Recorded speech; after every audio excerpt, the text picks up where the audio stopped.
Hello everyone, my name is Renata Hutasoid with NPM number 2341161, Management Class 23.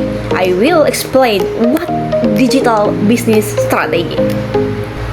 Jadi teman-teman, digital business strategi adalah strategi bisnis yang mengintegrasikan teknologi digital ke dalam seluruh aspek organisasi untuk menciptakan nilai baru, meningkatkan efisiensi, memperkuat daya saing, dan memberikan pengalaman pelanggan yang superior.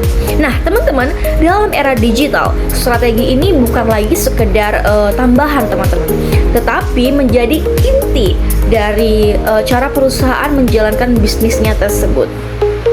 Teman-teman, inti dari desain bisnis strategi terletak pada dua hal penting.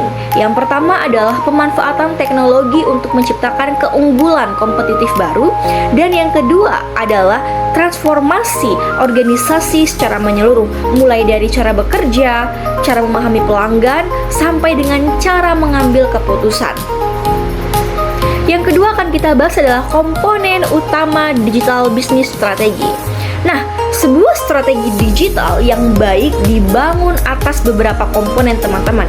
Yang pertama adalah visi transformasi digital. Setiap strategi digital harus dimulai dari visi. Visi ini menggambarkan arah masa depan perusahaan di era digital. Nah teman-teman, visi bukan hanya sekedar kalimat tentunya ya, tetapi komitmen jangka panjang tentang bagaimana sih perusahaan ingin berkembang dengan bantuan teknologi tersebut. Contohnya, meningkatkan kualitas pelayanan berbasis data, lalu membangun pengalaman pelanggan digital yang menyeluruh, atau juga bisa menciptakan model bisnis baru berbasis platform. Yang kedua adalah pengalaman pelanggan. Dalam dunia digital, pelanggan menjadi pusat dari setiap strategi teman-teman. Pengalaman pelanggan tidak hanya terbatas pada pelayanan tatap muka, tetapi hampir semua proses kini terjadi melalui perangkat digital. Oleh karena itu teman-teman, perusahaan harus memahami nih perjalanan pelanggan dari mulai awal sampai dengan akhir, mulai dari mereka mencari informasi, melakukan pembelian, sampai meminta bantuan, layanan purna jual teman-teman. Nah teman-teman, pengalaman pelanggan digital mencakup kemudahan navigasi website. Yang kedua, kecepatan aplikasi, lalu ada respons chatbot, kemudian ada kemudahan pembayaran, bahkan kualitas komunikasi di media sosial. Nah teman-teman, semua ini menjadi bagian dari strategi digital. Perusahaan juga memanfaatkan data pelanggan untuk memberikan layanan yang bersifat personal, sehingga pada akhirnya pelanggan merasa dihargai dan lebih loyal. Lalu yang ketiga ada data sebagai aset strategis. Dalam era digital, data adalah minyak baru yang menghasilkan keuntungan besar jika diolah dengan tepat. Nah, data tidak hanya dikumpulkan teman-teman, tetapi dianalisis untuk mendapatkan pemahaman mendalam tentang perilaku pelanggan, tren pasar, dan efisiensi operasional. Nah, analitik data membantu perusahaan memprediksi kebutuhan pelanggan. Misalnya, apa sih yang dibutuhkan pelanggan 1 bulan ke depan atau 1 tahun ke depan, lalu merancang produk baru sesuai dengan kebutuhan pelanggan dan kebutuhan pasar, dan menentukan harga yang tepat, hingga memperbaiki proses internal.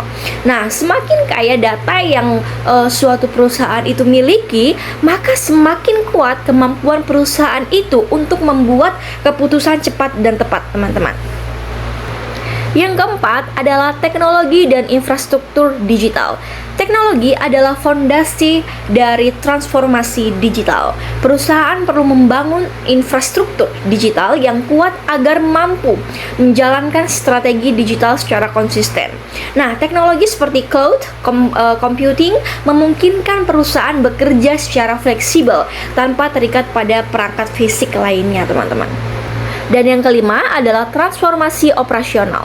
Digitalisasi tidak hanya terjadi pada sisi pelanggan, tetapi juga pada proses internal organisasi. Nah, proses yang tadinya lambat manual, lalu tidak efisien, harus diubah menjadi otomatis, cepat, dan terintegritas.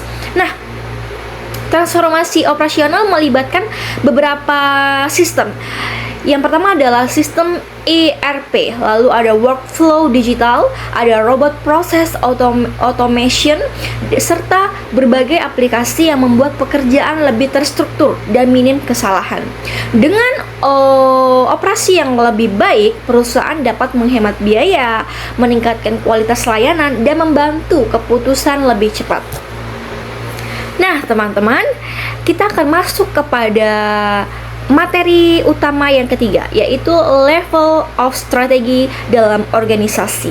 Nah, strategi dalam organisasi tidak hanya ada pada satu tingkat, teman-teman, tetapi terdiri dari beberapa level. Level yang pertama adalah corporate level. Nah, teman-teman, pada level ini perusahaan menentukan arah besar organisasi, visi, misi, dan tujuan jangka panjang sebuah organisasi tersebut. Corporate strategi menentukan bagaimana perusahaan beradaptasi di era digital, model bisnis seperti apa nih yang akan diterapkan, dan bagaimana teknologi mendukung tujuan jangka panjang tersebut. Lalu setelah corporate level, ada yang namanya business unit level. Di level ini, setiap unit bisnis menentukan strategi kompetitifnya. Unit pemasaran, keuangan, operasional, atau layanan pelanggan memiliki strategi digital yang sangat-sangat berbeda, dan itu sangat-sangat masing-masing seperti itu. Tetapi harus tetap selaras dengan strategi perusahaan secara keseluruhan, teman-teman. Yang ketiga adalah functional level. Pada strategi ini fokus kepada eksekusi teknis. Misalnya, bagian teknologi informasi menentukan teknologi yang akan digunakan, sedangkan bagian sumber daya manusia menentukan nih pelatihan digital. Dan yang terakhir adalah bagian pemasaran. Ini menentukan strategi konten digital. Nah, ketiga level ini, teman-teman, mulai dari corporate level, lalu business unit level, dan functional level, harus saling terkait agar transformasi digital berjalan lebih efektif. Materi utama yang keempat yang akan kita bahas juga adalah tentang imperative for digital business strategy. Mengapa sih hal itu wajib? Digital business strategi menjadi wajib karena perubahan dunia bisnis yang sangat-sangat cepat. Konsumen kini menghabiskan sebagian besar waktunya di platform digital. Nah, mereka ini tipikal konsumen yang menginginkan layanan cepat, personal, dan mudah diakses, teman-teman. Lalu, jika perusahaan tidak memiliki strategi digital, maka sudah pasti perusahaan tersebut akan tertinggal jauh. Nah, selain itu munculnya juga teknologi disruptif seperti AI, blockchain, dan lain sebagainya yang menyebabkan banyak industri berubah drastis. Perusahaan yang tidak beradaptasi akan kehilangan pasar kepada pesaing yang lebih inovatif, teman-teman. Lalu yang kelima yang akan kita bahas juga adalah tentang digital channel strategi. Nah, digital channel strategi adalah rencana perusahaan dalam menggunakan berbagai kanal digital untuk menjangkau pelanggan, teman-teman. Nah, kanal digital ini meliputi apa saja? Meliputi website, aplikasi mobile, media sosial, email, marketplace, dan platform konten lainnya. Tujuannya apa? Tujuan dari penggunaan kanal digital adalah menciptakan hubungan yang lebih dekat dengan pelanggan, teman-teman.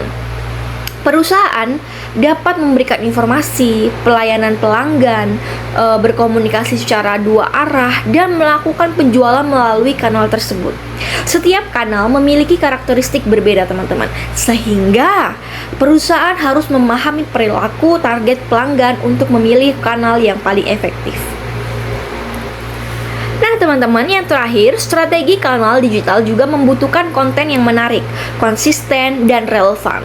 Nah, konten tersebut harus dirancang untuk mempengaruhi pelanggan pada setiap tahap customer journey, mulai dari pengenalan produk, pertimbangan, pembelian, hingga dengan loyalitas. Okay guys, I hope what is explained will be useful and see you in the next video. Bye bye.